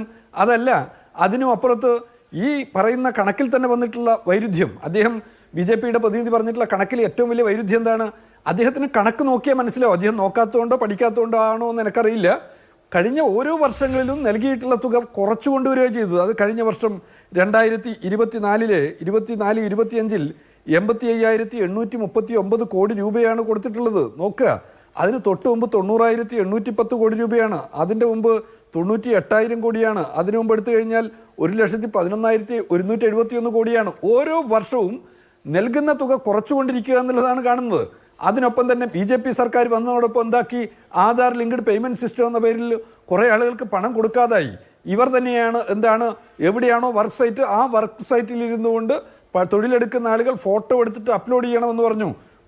മലേൻ്റെ മുകളിൽ തൊഴിലെടുക്കുന്ന തൊഴിലാളി റേഞ്ച് ഇല്ലാതെ വലഞ്ഞിട്ടുള്ള ആ തൊഴിലാളികൾക്ക് അപ്ലോഡ് ചെയ്യാൻ വേണ്ടി തന്നെ 1 മണിക്കൂർ എടുക്കുന്ന സ്ഥിതിയുണ്ടായി. ഞാൻ അതിലേക്ക് പോകല്ല. അതിൻ്റെ ഭാഗമായിട്ടുണ്ടായിരുന്ന മറ്റു ചില വിഷയങ്ങൾ നമ്മൾ ഇതിനു മുമ്പും ചർച്ച ചെയ്തതാണ്. അപ്പോൾ ഈ നിയമത്തിൻ്റെ ഉദ്ദേശം എന്നുള്ളത് തൊഴിലുറപ്പ്, എംപ്ലോയ്മെൻറ്റ് ഗ്യാരണ്ടി എന്ന പ്രൊജക്റ്റിനെ കൊല്ലുക എന്നുള്ളതാണ്. അതിനുവേണ്ടിയാണ് രാമൻ്റെ പേരുപയോഗിച്ചുകൊണ്ട് ഇവരൊരു ബില്ല് മുമ്പോട്ട് വെച്ചിട്ടുള്ളത്. ആ ബില്ല് ഇന്ത്യയിൽ അധികാരം പിടിക്കുന്നതിന് വേണ്ടി രാമൻ്റെ നാമത്തിലാണ് ഇവരെല്ലാ കൊള്ളരുതായ്മകളും ചെയ്യുന്നത്. നാഥൂറാമൻ്റെ രാമനെയാണ് ഇവർ മുന്നോട്ട് വെക്കുന്നത്, ഗാന്ധിജിയുടെ രാമനെയല്ല. മര്യാദാ പുരുഷോത്തമൻ എന്ന് വിളിക്കപ്പെടുന്ന നീതിബോധത്തിൻ്റെ അടയാളമായിട്ടുള്ള, സത്യത്തിൻ്റെ അടയാളമായിട്ടുള്ള രാമനല്ല RSSൻ്റെ രാമൻ. RSSൻ്റെ രാമൻ വർഗീയതയും മനുഷ്യരെ കൊല്ലുന്ന, മനുഷ്യർക്ക് ദാരിദ്ര്യം മാത്രം നൽകുന്ന രാമനാണ് RSSൻ്റെ രാമൻ. അത് നാഥൂറാമൻ്റെ രാമനാണ്. ഇന്ത്യയിലെ ഹിന്ദുമത വിശ്വാസികളുടെ രാമൻ ഇന്ത്യയിലെ സാധാരണക്കാരുടെ രാമനല്ല എന്നുള്ളത് നമുക്ക് വ്യക്തമാണ്. അതുകൊണ്ടാണ് സാധാരണക്കാരായ മനുഷ്യരുടെ തൊഴിലവകാശത്തെ ഇല്ലാതാക്കുന്നതിന് വേണ്ടിയുള്ള നിയമനിർമ്മാണത്തിലേക്ക് ഇവർ പോയിക്കൊണ്ടിരിക്കുന്നത്. അവിടെയാണ് ഞാൻ വീണ്ടും കൂട്ടിച്ചേർക്കുന്നത്, ഗ്രാമങ്ങളിൽ തൊഴിൽ സമൃദ്ധി ഉണ്ടായാൽ, ഗ്രാമങ്ങളിലെ ജനങ്ങൾക്ക് ആവശ്യാനുസരണം തൊഴിലും വരുമാനവും ഉണ്ടായിക്കഴിഞ്ഞാൽ അവർ തൊഴിൽ തേടി നഗരങ്ങളിലെത്തി വ്യവസായശാലകളിൽ അദാനി അംബാനിമാരുടെ ഫാക്ടറികൾക്കകത്ത് കുറഞ്ഞ നിരക്കിൽ പണിയെടുക്കുന്ന ആളുകളായിട്ട് മാറില്ല എന്നുള്ളത് കൊണ്ട് കൂടിയാണ് ഗ്രാമീണ ഇന്ത്യയിലെ തൊഴിൽ പരമാവധി ഇല്ലാതാക്കി കുറഞ്ഞ നിരക്കിൽ പണിയെടുക്കുന്ന ആളുകളെ ഇന്ത്യയിലെ കോർപ്പറേറ്റുകൾക്ക് സംഭാവന ചെയ്യുന്നതിന് വേണ്ടി RSS ശ്രമിക്കുന്നത്. ഇന്ത്യയിലെ കോർപ്പറേറ്റുകളിൽ നിന്ന് ഏറ്റവും കൂടുതൽ സംഭാവന മേടിച്ചിട്ടുള്ള പാർട്ടിയുടെ പേര് കൂടിയാണ് BJP എന്നുള്ളത് നമുക്കറിയാം. BJP എന്നുള്ളത് ഹിന്ദുത്വ രാഷ്ട്രീയത്തെ മുന്നോട്ട് വെക്കുന്ന പാർട്ടി. അവർ ടാറ്റയിൽ നിന്ന്, അദാനിയിൽ നിന്ന്, അംബാനിയിൽ നിന്ന്, ഗോദ്രജിൽ നിന്ന്, ഇങ്ങനെ ഇന്ത്യയിലെ വൻകിട കമ്പനികളിൽ നിന്നൊക്കെ വാങ്ങിയിട്ടുള്ള പണത്തിന്റെ കണക്ക് നമ്മുടെ കയ്യിൽ നിൽക്കുകയാണ്. ഇപ്പോൾ ടാറ്റയിൽ നിന്ന് വാങ്ങിയ പണത്തെ കുറിച്ച് ഏതായാലും ഈ നിയമനിർമ്മാണം ജനങ്ങൾക്കെതിരായിട്ടുള്ളതാണ്. ശരി, ശ്രീ M. ലിജു, കഴിഞ്ഞ 2 പതിറ്റാണ്ടിൽ ഏറ്റവും അധികം ജനങ്ങളെ പോസിറ്റീവായി ബാധിച്ചിട്ടുള്ള, അല്ലെങ്കിൽ പോസിറ്റീവായ ഗുണഫലം ഉണ്ടാക്കിയിട്ടുള്ള നിയമനിർമ്മാണമാണ് UPA സർക്കാരിൻ്റെ കാലത്തുണ്ടായിരുന്ന ഈ നിയമനിർമ്മാണം, മഹാത്മാഗാന്ധി ദേശീയ തൊഴിലുറപ്പ് പദ്ധതി. നമുക്ക് നമ്മുടെ നാട്ടിൽ തന്നെ അതിന് ഉദാഹരണങ്ങളുണ്ട്, മറ്റ് സംസ്ഥാനങ്ങളിലും അതിന് ഉദാഹരണങ്ങളുണ്ട്. റൂറൽ ഇന്ത്യയെ പല സന്നിഗ്ധ ഘട്ടങ്ങളിലും പിടിച്ചു നിർത്തിയ പദ്ധതിയാണ്. അതിൻ്റെ അലോക്കേഷനിൽ വരുന്ന വേരിയേഷനെ കുറിച്ച് ഇവിടെ ഈ ചർച്ചയിൽ തന്നെ സൂചിപ്പിച്ചു. അപ്പോൾ അതുപോലെ ഒരു പദ്ധതി എത്രമാത്രം ലക്ഷ്യം കണ്ടു എന്ന് പൂർണ്ണബോധ്യം ഉള്ളപ്പോൾ തന്നെ അതിനെ കീഴ്മേൽ മറിക്കുന്നത് എന്തിനായിരിക്കും? എന്ത് രാഷ്ട്രീയ ഉദ്ദേശം നേടാനായിരിക്കും? അപ്പോൾ ഗാന്ധിജിയുടെ പേര് മാറ്റിയത് ഒരു രാഷ്ട്രീയ പദ്ധതിയുടെ ഭാഗം എന്ന് നമുക്ക് വേണമെങ്കിൽ വിചാരിക്കാം. പക്ഷേ അതിനപ്പുറത്ത് ഈ പദ്ധതിയെ തന്നെ, അതിൻ്റെ ഉദ്ദേശ ലക്ഷ്യങ്ങളെ തന്നെ തകിടം മറിക്കുന്നത് എന്തിനായിരിക്കും? അഭിലാഷ്, അവിടെ നമുക്ക് 2 കാര്യങ്ങൾ കാണാൻ സാധിക്കും. ഒന്ന്, ഇവരെ സംബന്ധിച്ച് ദേശീയ പ്രസ്ഥാനവുമായി ബന്ധമുള്ള എല്ലാ ചിഹ്നങ്ങളെയും, ദേശീയ പ്രസ്ഥാനത്തിൻ്റെ എല്ലാ വീരനായകന്മാരെയും നമ്മുടെ മനസ്സുകളിൽ നിന്നും ചരിത്രത്തിൽ നിന്നും ഒഴിവാക്കുക എന്നത് ഒരു സംഘപരിവാർ പ്രോജക്റ്റാണ്. കാരണം ഇവർക്ക് അധികം ബന്ധമില്ലാത്തൊരു കാര്യമായിരുന്നല്ലോ സ്വാതന്ത്ര്യ സമരവുമായി ബന്ധപ്പെട്ട് നിന്നത്. അത് മഹാത്മാഗാന്ധി ആണെങ്കിലും ഇവർക്ക് തീവ്രമായ വൈരാഗ്യമാണ് മഹാത്മാഗാന്ധിയോടും ജവഹർലാൽ നെഹ്റുവിനോടും സർദാർ പട്ടേലിനോടും മൗലാന ആസാദിനോടും. ഇവരോടെല്ലാം തന്നെ അതിതീവ്രമായ ആശയപരമായ വൈരാഗ്യവും വ്യക്തിപരമായ അനിഷ്ടവും കാത്തു സൂക്ഷിക്കുന്നവരാണ് BJPക്കാർ എന്നതൊരു സത്യമാണ്. അപ്പോൾ അതുകൊണ്ട് തന്നെ ഇത്തരം ദേശീയ ചിഹ്നങ്ങളെയും ദേശീയ പുരുഷന്മാരെയും ആക്ഷേപിക്കുക എന്നത് ഇവരുടെ ഒരു ശീലമാണ്. അതൊരു കാര്യം. രണ്ടാമത്തെ കാര്യം, ഇവർ പ്രതിദാനം ചെയ്യുന്ന ആശയവും അതും വ്യത്യസ്തമാണ്. അതായത് ഇവിടെ ദേശീയ തൊഴിലുറപ്പ് പദ്ധതിയുടെ ആശയത്തെക്കുറിച്ച് ഞാൻ നേരത്തെ പറഞ്ഞത്, അത് അന്ത്യോദയയും സർവോദയവുമാണ്. എല്ലാ മനുഷ്യരും, അവസാനത്തെ ദരിദ്രനെ വരെ സംരക്ഷിക്കുകയും എല്ലാ മനുഷ്യർക്കും തുല്യനീതി കൊടുക്കുക എന്ന് പറയുന്ന ഒരു സങ്കല്പമാണ്, അല്ലെങ്കിൽ ഗ്രാമസ്വരാജ്യമാണ്, വികേന്ദ്രീകരണമാണ് പിന്നെ കോൺഗ്രസിൻ്റെയും അല്ലെങ്കിൽ മഹാത്മജിയുടെയും ആശയമെങ്കിൽ ഇവർ ഒരിക്കലും അത് ആഗ്രഹിക്കുന്നില്ല. ഇവർ പ്രതിദാനം ചെയ്യുന്നത് ഒരു റൈറ്റ് വിങ് ആയ ഒരു ശക്തികളെയാണ്. ഇവിടെ തന്നെ ഈ തൊഴിലുറപ്പ് പദ്ധതിയിലുള്ള ഇത്തവണത്തെ ഇവരുടെ ഭേദഗതി വരുത്തിയിരിക്കുന്ന ഒരു പ്രധാനപ്പെട്ട കാര്യം, കാർഷിക വിളവെടുപ്പിൻ്റെ സമയത്ത്, കാർഷിക വൃത്തി നടക്കുന്ന സമയത്ത് ദേശീയ തൊഴിലുറപ്പ് പദ്ധതി നടപ്പിലാക്കാൻ പാടില്ല. ഈ പുതിയ ഭേദഗതി വന്നിരിക്കുന്ന കാര്യം. അതിന് പറയുന്ന കാരണം എന്താ? ഈ കർഷക തൊഴിലാളികളെ വേണ്ടത്ര രീതിയിൽ ലഭ്യമാവില്ല. ഈ ഉത്തരേന്ത്യയിലേക്ക് തന്നെ വലിയ ജമീന്ദാർമാർക്ക് വളരെ തുച്ഛമായ രീതിയിൽ തൊഴിലാളികൾ ലഭിച്ചുകൊണ്ടിരുന്ന കാലഘട്ടത്തിൽ, പട്ടിണി പാവങ്ങൾ വളരെ തുച്ഛമായ രീതിയിൽ അടിമകളെ പോലെ ജോലി ചെയ്യുന്ന സമയത്താണ് 100 തൊഴിൽ ദിനങ്ങൾ കൊടുക്കുന്ന ദേശീയ തൊഴിലുറപ്പ് പദ്ധതി ആവിഷ്കരിക്കപ്പെട്ടത്. അതോടുകൂടി ശരാശരി കൂലി എല്ലാവർക്കും ലഭിച്ചു തുടങ്ങി. 350 രൂപ അല്ലെങ്കിൽ ശരാശരി ഉത്തരേന്ത്യൻ ഗ്രാമങ്ങളിൽ 250 രൂപയൊക്കെ ലഭിച്ചു തുടങ്ങിയപ്പോൾ ചില്ലറയ്ക്ക് അടിമകളെ പോലെ തൊഴിലാളികളെ ഈ കർഷക വൃത്തിക്ക് കിട്ടുന്നൊരു ഏർപ്പാട് അവസാനിപ്പിക്കപ്പെട്ടു.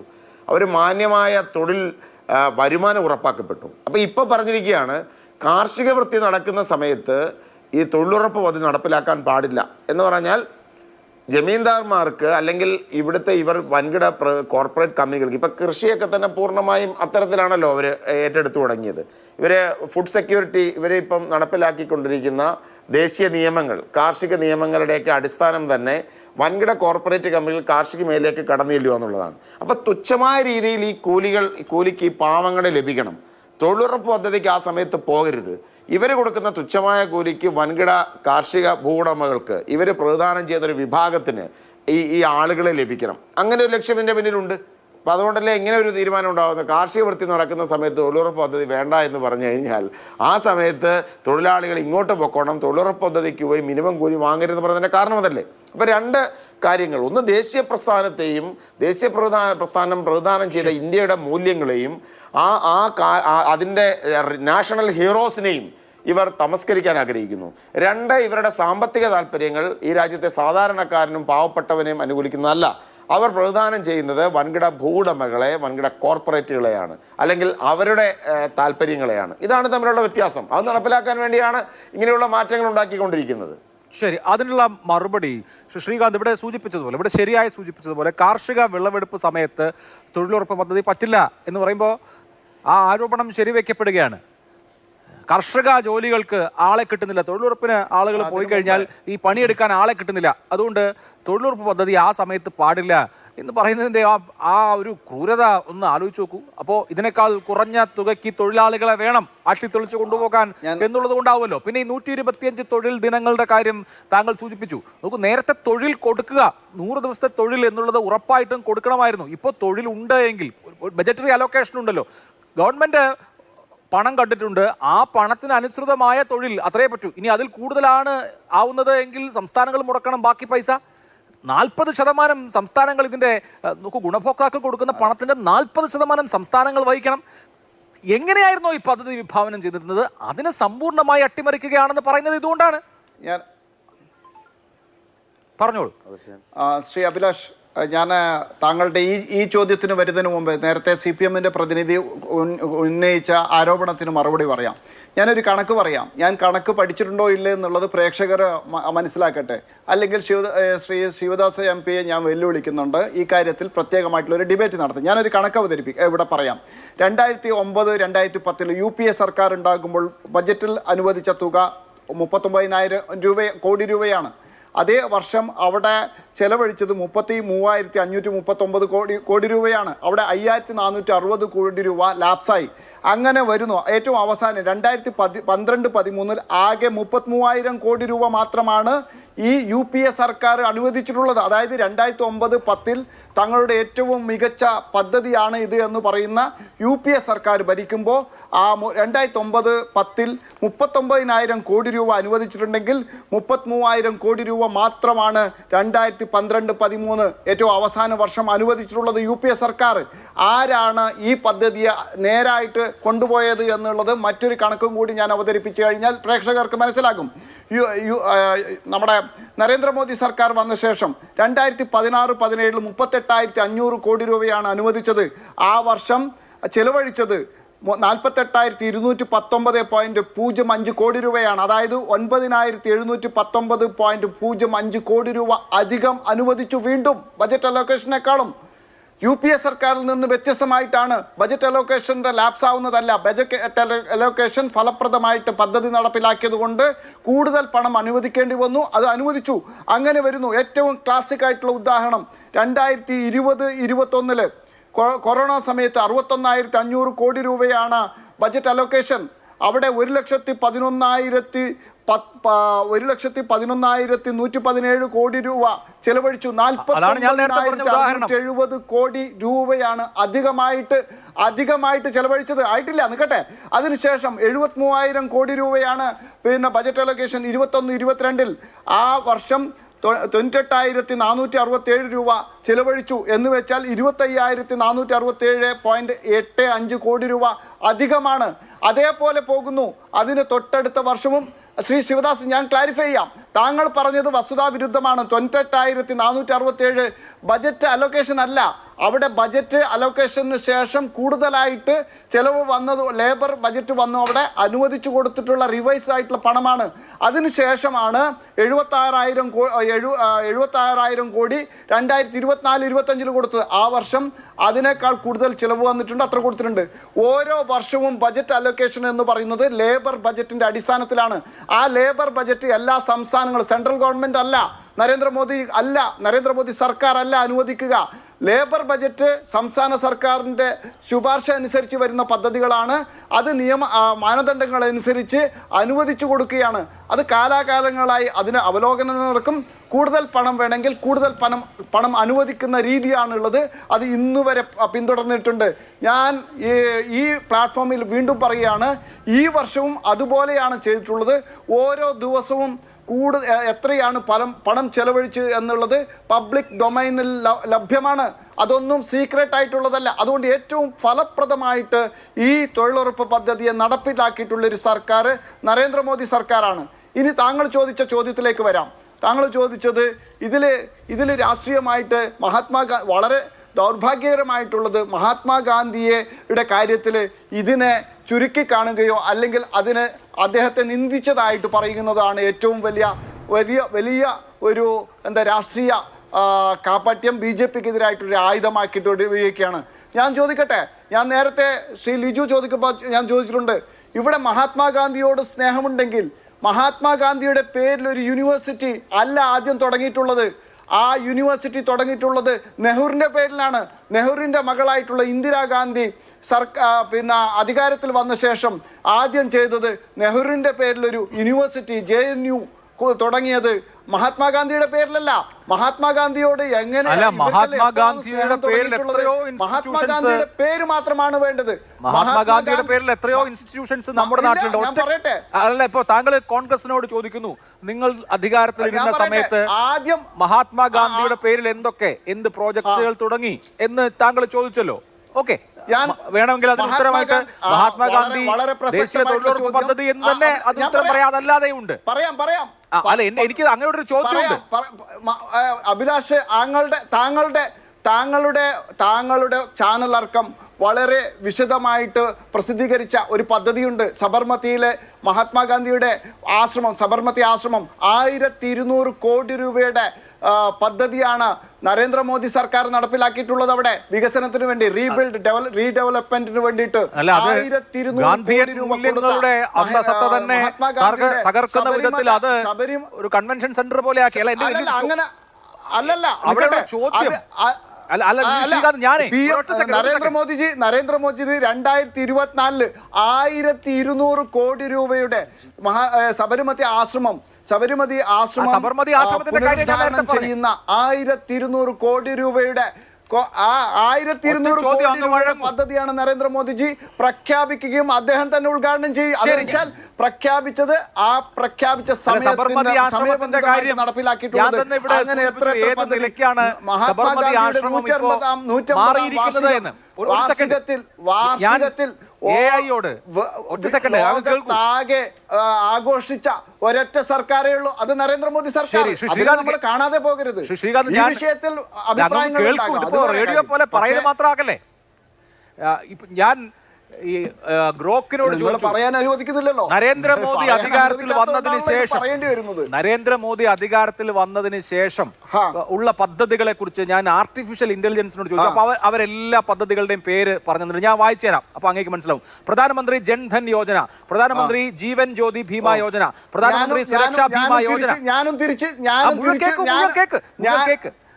ശരി. അടൽ പെൻഷൻ ഞാനും യോജന, തിരിച്ച് ഞാൻ പ്രധാനമന്ത്രി ഓക്കേ, മുദ്രാ യോജന, ഞാൻ സ്വച്ഛ് ഭാരത് തിരിച്ച് Abhiyan mission, make in India, digital India, Ayushman Bharat, പ്രധാനമന്ത്രി ജൻ ആരോഗ്യ യോജന, പ്രധാനമന്ത്രി ഉജ്ജ്വല യോജന, പ്രധാനമന്ത്രി Matru Vandana Yojana, Pradhan Mantri Awas Yojana, Atal mission for rejuvenation and urban transformation, Amrut പദ്ധതി, Pradhan Mantri Krishi Sanchal Yojana, Pradhan Mantri Fasal Bima Yojana, soil health card scheme, ഇങ്ങനെ തുടങ്ങി ബേട്ടി ബച്ചാവോ ബേട്ടി പഠാവോ, മിഷൻ ശക്തി, ദീൻദയാൽ ഉപാധ്യായ ഗ്രാം ജ്യോതി യോജന, പ്രധാനമന്ത്രി ഗ്രാം സഡക് യോജന, PM സുരക്ഷാഗർ Muft Bijli Yojana, PM Vidyalakshmi Yojana, one nation one subscription തുടങ്ങി എല്ലാ പദ്ധതികളും ഒന്നുകിൽ പ്രധാനമന്ത്രിയുടെ സ്വന്തം പേരിൽ അല്ലെങ്കിൽ അടൽ ബിഹാരി വാജ്പേയിയുടെയോ ദീൻദയാൽ ഉപാധ്യായയുടെ പേരിൽ ഇന്ത്യയുടെ ദേശീയ സ്വാതന്ത്ര്യ സമരത്തിലോ ദേശീയ പ്രസ്ഥാനങ്ങളുടെയോ ഭാഗമായ ഒരാളുടെ പേരിൽ പോലും ഒരു ചെറിയ പദ്ധതി പോലും നിങ്ങളുടെ കാലത്ത് തുടങ്ങിയിട്ടില്ല. ഇപ്പോൾ ഞാൻ വായിച്ച പദ്ധതികൾ 80% പ്രധാനമന്ത്രിയുടെ പേരിലാണ്. അപ്പോൾ നരേന്ദ്രമോദി നോക്കുമ്പോൾ എല്ലാ പദ്ധതികളും എൻ്റെ പേരിലാണ്. പിന്നെ വെറുതെ ഒരെണ്ണം എന്തിനാണ് മഹാത്മാഗാന്ധിയുടെ പേരിൽ കിടക്കുന്നത്? അപ്പോൾ അതും കൂടെ അങ്ങ് മാറ്റിക്കളയാം എന്ന് വിചാരിച്ചായിരിക്കുമോ പേര് മാറ്റിയത്? അല്ലല്ല അഭിലാഷ് ജി, ഞാൻ ചോദിക്കട്ടെ, ഡോക്ടർ അംബേദ്കറുടെ പേരിൽ ഈ കോൺഗ്രസ് ഏതെങ്കിലും ഒരു മെമ്മോറിയൽ സ്ഥാപിച്ചിട്ടുണ്ടോ? അല്ലല്ല, നിങ്ങളുടെ കാലത്തെ പദ്ധതികളുടെ കാര്യം കോൺഗ്രസിന്റെ കാലത്ത് അംബേദ്കറുടെ പേരിൽ പദ്ധതികളൊന്നും ചോദിക്കല്ലേ?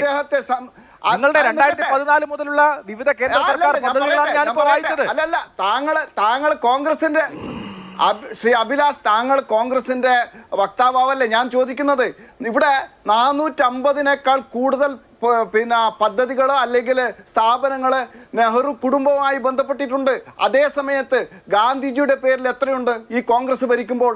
ഞാൻ ആദ്യം പറഞ്ഞില്ലേ, ഇവിടെ ഗാന്ധിജിയുടെ പേരിലല്ല ആദ്യത്തെ യൂണിവേഴ്സിറ്റി സ്ഥാപിച്ചിട്ടുള്ളത്. ഇവിടെ ഇന്ദിരാഗാന്ധി സ്ഥാപിച്ച ആദ്യത്തെ യൂണിവേഴ്സിറ്റി എന്ന് പറയുന്നത്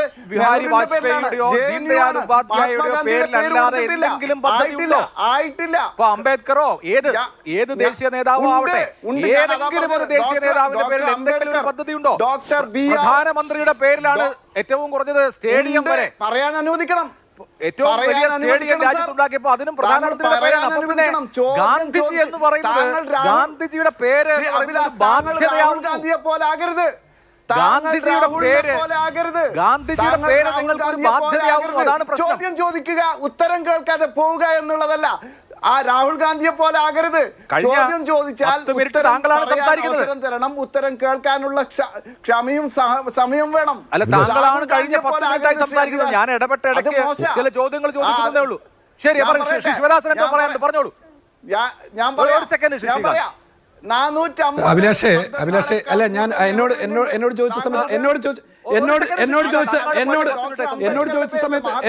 സമയത്ത് എനിക്ക് തന്ന സമയത്ത് ഞാൻ പറയട്ടെ. എനിക്ക് അഭിലാഷ് എനിക്കാണെങ്കിൽ എനിക്ക് സമയം തരും. എനിക്ക് അവസരമാണെങ്കിൽ ഞാൻ പറയുന്നത് BJP പ്രതിനിധിയുടെ അസംബന്ധങ്ങൾക്കൊന്നും ഞാൻ മറുപടി അറിയുന്നില്ല. പക്ഷേ ഒന്ന് ഓർമ്മപ്പെടുത്തുന്നത്, 2014 ഡോളറിന്റെ വില എത്രയായിരുന്നു? 2014 അല്ലെങ്കിൽ 2009 ഒക്കെ എടുത്തു നോക്കിയോ? 50 ചുവടെ 2009 48 രൂപ വില ഉണ്ടായിരുന്ന കാലത്ത് ഞാൻ അങ്ങയുടെ അസംബന്ധങ്ങൾ പറയുമ്പോൾ ഇടപെട്ടില്ല. കേൾക്കുക, അസംബന്ധങ്ങൾക്ക് ഇപ്പോ അയ്യോ, അങ്ങയുടെ അസംബന്ധത്തിന് ഞാൻ ഇടപെട്ടില്ല. ഞാൻ സംസാരിക്കുമ്പോൾ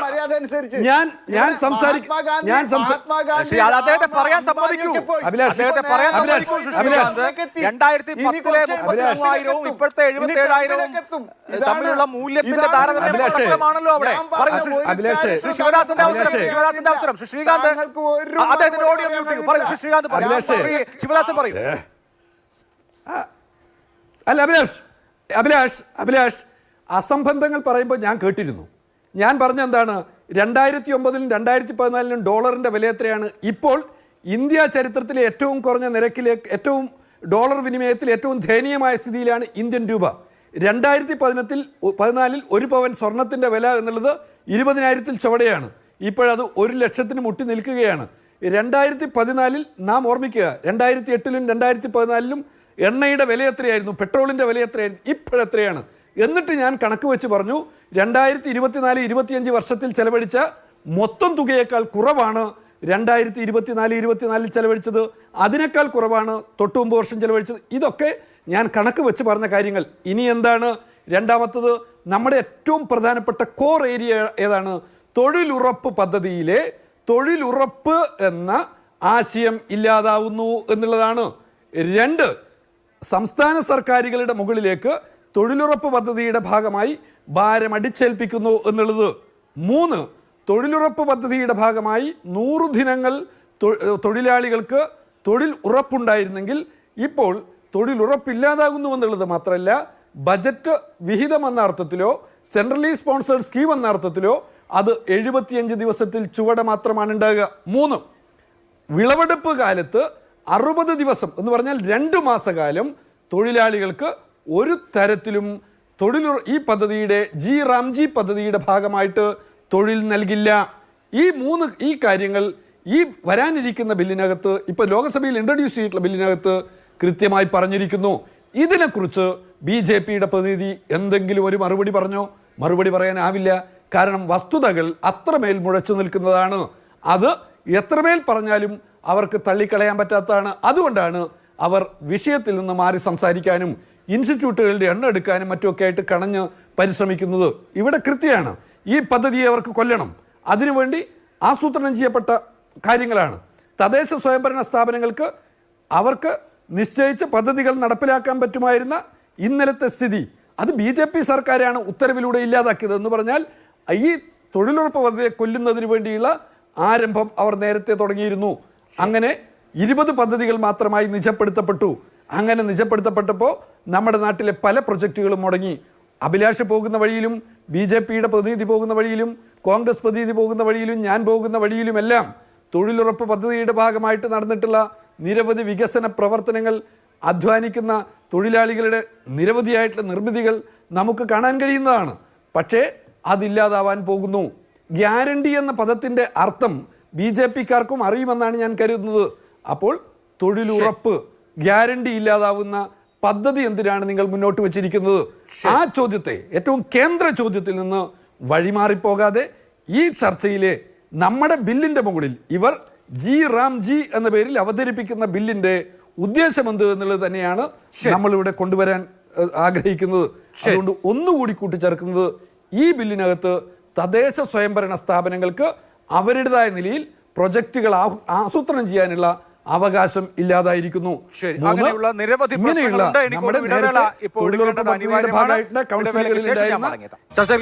ലിജു, താങ്കളുടെ അവസരമാണ്. കോൺഗ്രസ് UPAയുടെ കാലത്ത് നിങ്ങളുടെ നെഹ്റു കുടുംബത്തിൽപ്പെട്ട നേതാക്കളുടേതല്ലാത്ത ഒരു ദേശീയ നേതാവിനെ പോലും പരിഗണിച്ചിട്ടില്ല, ഗാന്ധിജി അടക്കമുള്ള ആളുകൾക്ക് അവഗണനയായിരുന്നു എന്ന വാദമാണ് അവിടെ ശ്രീകാന്ത് ഉന്നയിച്ചത് BJPക്ക് വേണ്ടി.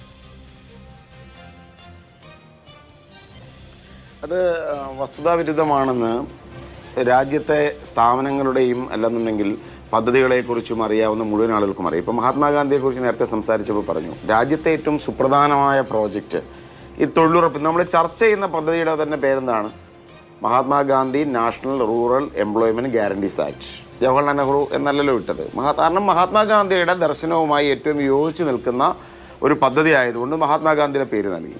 എന്നാൽ JNU ജവഹർലാൽ നെഹ്റു സർവകലാശാല എന്നത് ലോകത്തിലെ ഏറ്റവും പ്രമുഖനായ ഒരു സ്കോളറായ, ലോകത്തിലെ തന്നെ തൻ്റേതായ ദർശനങ്ങൾ മുന്നോട്ട് വെച്ച് ജവഹർലാൽ നെഹ്റുവിൻ്റെ പേരിലാവുക, പ്രശസ്തനായ ഒരു അക്കാഡമിഷ്യനായിരുന്ന നെഹ്റുവിൻ്റെ പേരിലാകുന്ന സ്വാഭാവികമായ ആളുകളല്ലേ. ഇപ്പം നെഹ്റു കുടുംബത്തിലെ ആളുകളുടെ പേര് പറഞ്ഞെന്ന് പറഞ്ഞു. ആരൊക്കെയാണ് അവർ? നാഥുറാം ഗോഡ്സെയാണോ നെഹ്റു കുടുംബാംഗം? ഒന്ന് ജവഹർലാൽ നെഹ്റു ആണ്. ഈ രാജ്യത്തിൻ്റെ പ്രധാനമന്ത്രിയായിരുന്ന, ലോകത്തിൻ്റെ മുമ്പിൽ ഇന്ത്യയുടെ അഭിമാനമായിരുന്ന നെഹ്റു. രണ്ടാമത്തെ ആൾ ഇന്ദിരാഗാന്ധിയാണ്. രാജ്യത്തിന് വേണ്ടി രക്തസാക്ഷിയായ, ഈ രാജ്യത്ത് നിരവധി തവണ പ്രധാനമന്ത്രിയായ, ബാങ്കുകളെ ദേശസാൽക്കരിച്ച, ഇന്ത്യയെ ആണവശക്തിയാക്കിയ, ബംഗ്ലാദേശിനെ മോചിപ്പിച്ച പ്രധാനമന്ത്രിയായിരുന്ന ഇന്ദിരാഗാന്ധി. മൂന്നാമത്തെ ആൾ രാജീവ് ഗാന്ധിയാണ്. രാജ്യത്തിൻ്റെ ഐക്യത്തിനും അഖണ്ഡതയ്ക്കും വേണ്ടി രക്തസാക്ഷിയായ ആളുകൾ. ഇവരാരുടെ പേരിടും? സ്വാതന്ത്ര്യ സമരത്തെ തള്ളിപ്പറഞ്ഞ സവർക്കറുടെ പേരല്ലേ ഇവർ ഉപയോഗിച്ചുകൊണ്ടിരിക്കുന്നത്? അല്ലെങ്കിൽ ഇവർക്ക് പറയാൻ പറ്റുന്ന പഴയ സംഘപരിവാർ ബന്ധമുണ്ട്, പിന്നീട് ഹിന്ദു മഹാസഭക്കാരനായ ഗോഡ്സെയുടെ പേരിടുവോ? അല്ലെങ്കിൽ ദേശീയ സ്വാതന്ത്ര്യ സമരത്തിലെ ഏതൊരാളുടെ പേരാണ്? അല്ല, ഞാൻ പറഞ്ഞു മനസ്സിലായില്ലേ? ദേശീയ സ്വാതന്ത്ര്യ സമരത്തിന്റെ, ദേശീയ പ്രസ്ഥാനത്തിന്റെ അല്ല, താങ്കള് ഒരാളും മാപ്പ് പറഞ്ഞിട്ടില്ല. നിങ്ങൾ ഒന്നാമത്തെ കാര്യം, എനിക്ക് ഈ BJP വക്താവിന്റെ ചർച്ച കേട്ട് അല്ലെന്നേ അഭിലാഷേ എനിക്ക് ഈ BJP വക്താവിന്റെ ചർച്ച കേട്ടപ്പോൾ ഒരു വിഷയം എന്നറിയാമോ? അദ്ദേഹത്തിന് അതാ പറഞ്ഞ, അദ്ദേഹത്തിന് യാതൊരു എനിക്ക് ഇത്രയും നേരം ഞാൻ ഇദ്ദേഹത്തെ ഒബ്സർവ് ചെയ്തതിലോ മനസ്സിലായ കാര്യം, അദ്ദേഹം ഒരു വസ്തുതയും പറയാൻ തയ്യാറല്ല. അദ്ദേഹം മറ്റ് ആളുകൾ സംസാരിക്കുന്ന സമയത്ത് ഇടയ്ക്ക് കയറി ഡിസ്റ്റർബൻസ് ഉണ്ട്, അല്ലെങ്കിൽ ഇടയ്ക്ക് കയറി വെറുതെ അനാവശ്യമായി സംസാരിക്കുന്ന ഒരു അസഹിഷ്ണുതയാണ് ഇദ്ദേഹത്തിൻ്റെ സംഭാഷണത്തിൽ മുഖമുദ്രയാവുന്നത്. അത് ഇവരുടെ ഒരു കൾച്ചറിൻ്റെ കൂടി ഭാഗമാണ്. നേരത്തെ ഇദ്ദേഹം രാഹുൽ ഗാന്ധിയെക്കുറിച്ച് ആക്ഷേപിക്കുന്നതുകൊണ്ട് ഞാൻ ഒന്നും മിണ്ടാതിരുന്നു. എന്താ കാര്യം എന്നറിയാമോ? അദ്ദേഹം രാഹുൽ ഗാന്ധിയെക്കുറിച്ച് പറയുമ്പോൾ ഉടനെ ഇടയ്ക്ക് കയറി സംസാരിക്കേണ്ട, അസഹിഷ്ണുത കാണിക്കേണ്ട ഉത്തരവാദിത്വം എനിക്കില്ല. എൻ്റെ പ്രസ്ഥാനം അതല്ല പ്രധാനം ചെയ്യുന്നത്. ആരാണ് മറുപടികൾ പറയാത്തത്? പത്രമാധ്യമങ്ങളെപ്പോലും അഭിമുഖീകരിക്കാൻ തയ്യാറാവാത്ത, പാർലമെൻ്റ് ഒന്ന് വന്നിരുന്നത് സംസാരിക്കാൻ തയ്യാറാകാത്ത, പാർലമെൻറ്റിൽ ചർച്ചകൾക്ക് തയ്യാറാകാതെ ഇറങ്ങിപ്പോകുന്നയാൾ പ്രധാനമന്ത്രി നരേന്ദ്രമോദിയാണെന്ന് രാജ്യത്തിന് മുഴുവൻ അറിയാം. പിന്നെ ഞാൻ അദ്ദേഹം അത് പറയുമ്പോൾ ഞാൻ ഇടയ്ക്ക് കയറേണ്ടതുണ്ടോ? അപ്പോൾ അതുകൊണ്ട് ഞാൻ പറയുന്ന കാര്യങ്ങളെ നിങ്ങൾക്ക് എത്ര വിയോജിപ്പെട്ടുകളും കേട്ടുകൊണ്ടിരിക്കുക, അതാണ് അതിൻ്റെ ശരി. രാജ്യത്തെ പ്രമുഖമായ സർവകലാശാലകൾക്ക് ഗാന്ധിജിയുടെ പേരുണ്ട്, ബാബാ സാഹിബ് അംബേദ്കറിൻ്റെ പേരുണ്ട്, സുഭാഷ് ചന്ദ്രബോസിൻ്റെ പേരുണ്ട്, മൗലാന ആസാദിൻ്റെ പേരുണ്ട്, ജവഹർലാൽ നെഹ്റുവിൻ്റെ പേരുണ്ട്, രാജീവ് ഗാന്ധിയുടെ പേരുണ്ട്, ഇന്ദിരാഗാന്ധിയുടെ പേരുണ്ട്. ഇന്നത്തെ ചർച്ചാ വിഷയം തന്നെ രാജ്യത്തെ ഏറ്റവും സുപ്രധാനമായ തൊഴിലുറപ്പ് പദ്ധതിയുടെ പേര് മഹാത്മാഗാന്ധിയുടെ പേരിന്ന് മാറ്റി എന്നതിനെക്കുറിച്ചാണ് ഇന്നത്തെ ചർച്ച തന്നെ. ഈ രാജ്യത്തിൻ്റെ രാഷ്ട്രപിതാവിൻ്റെ പേര് മാറ്റിയതിനെക്കുറിച്ച് നിങ്ങൾക്ക് എന്തെങ്കിലും നീതീകരണം പറയാനുണ്ടോ?